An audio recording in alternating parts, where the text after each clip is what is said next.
G'day and welcome to this Australian Open Live and this special episode of the Spotlight series, putting a spotlight on the wildcards that have been announced over the last few days. Just filling you in on how things are going to unfold in this episode of this Australian Open Live. We'll just give you the name of the tournament. There won't be too much information packed onto the screen for you to watch out for. We'll just give you the name of the player, a few brief stats just indicating how their form was leading into the Australian summer, how they went during 2021, which might give some insights into why they've been awarded a wildcard, their reaction for the wildcard entry and how they think it'll help their chances for the Australian summer. So we'll try and keep this as short and sharp as possible for you because we've got a lot of information to get through. And if you're interested in any of the other players in any of the other tournaments, it'll be easy to find. Just look for our wildcards playlist or our NewsBites bulletin for the channel. We'll take a short 60-second break. Don't go away, we'll be right back.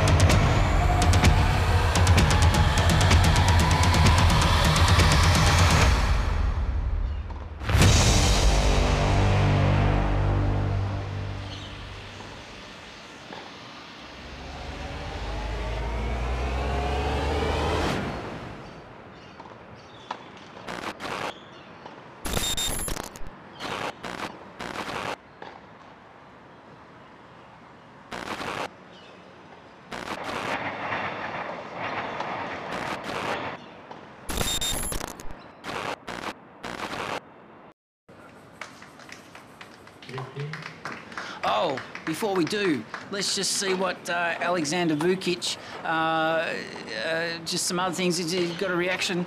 No, they didn't give him a chance to speak anyway.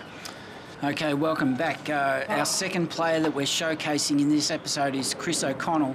Scored his first top 50 win at last year's Australian Open, where he beat Jan-Lennard Struff to get into the second round. He also advanced to a first ATP quarterfinal and even qualified for Wimbledon during 2021, did Chris O'Connell.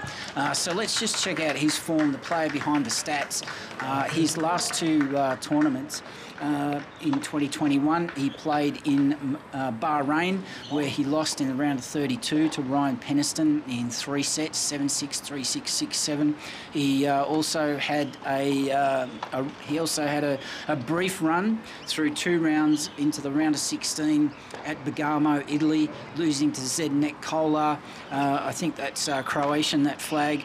Another 3 sets loss, 7-5, 6-7, 5-7. So Christopher knocking on the door of becoming a highly ranked player for Australia. He's currently ranked 175 in the world, playing right-handed, one-handed backhand. There it is, the one-handed backhand. You don't see many of those around these days. Now, his bio makes interesting reading as at last August. Actually, it's only of August 2020. He has been as high as 114 in the world and had a loss in the first round at the Australian Open as a wild card. And he got into the top 200 originally in September 2019. So we won't go back too far there, but what we're interested in is his progress in the Australian Open. So let's get to the juicy stuff without any mucking around. Christopher has won his opening round 1 match out on court 8 at this week's Australian Open, winning in 2 hours 38 minutes. He played the Frenchman Hugo Gaston in 3 sets. That's 4 sets. A very good effort by the wild card, making great use of the opportunity that's been put before him. A very tight first set, 7-6, winning 7-4 in the first set, and then cleaned him up. The Frenchman got well cleaned up in the second set, 6-love. A slight fight back from the Frenchman, 4-6 in the third, and then Christopher O'Connell just switched up a gear and went 6-1 in the fourth. A great effort. So he'll be feeling pretty chuffed about that, and that confidence level that he'll have achieved with that win. He'll need all the confidence he can get, because he's up against the wily Argentinian Diego Schwartzman, world ranking number 13 in the world.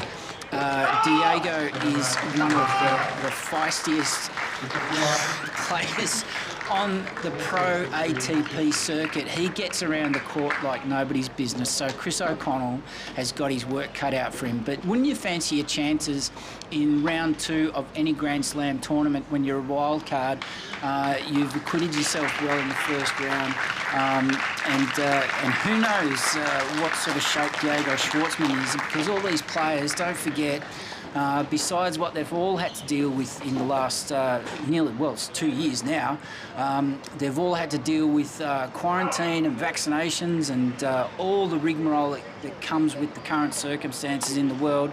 And Diego coming from Argentina, I'd fancy my chances if I was holding a racket in round 2 at the Australian Open with a really good 4-set win under my belt.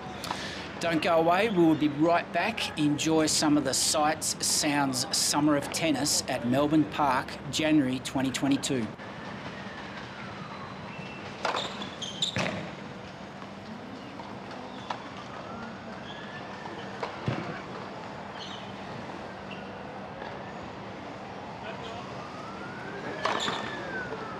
So that about wraps it up.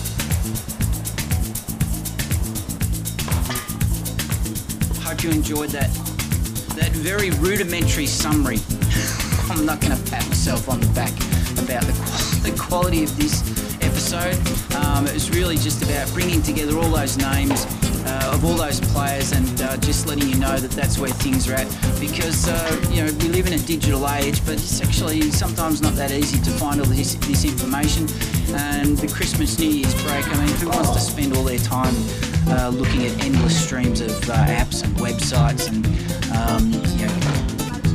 so let us do all the hard work for you. That's what we're here for, and it's so very much appreciated that we're finding out that from most of the viewers, whether it's by comments or likes or subscriptions, that this Australian Open Life is hitting the mark for you. You've been listening to Bloke Who Walks. This was our Wildcards episode of the Spotlight series. Have a great new year. Thanks for listening, and we'll chat to you very soon. Bye for now. Based in Melbourne, Australia, this Australian Open Life is produced by Wise Words Media and Calumny Films.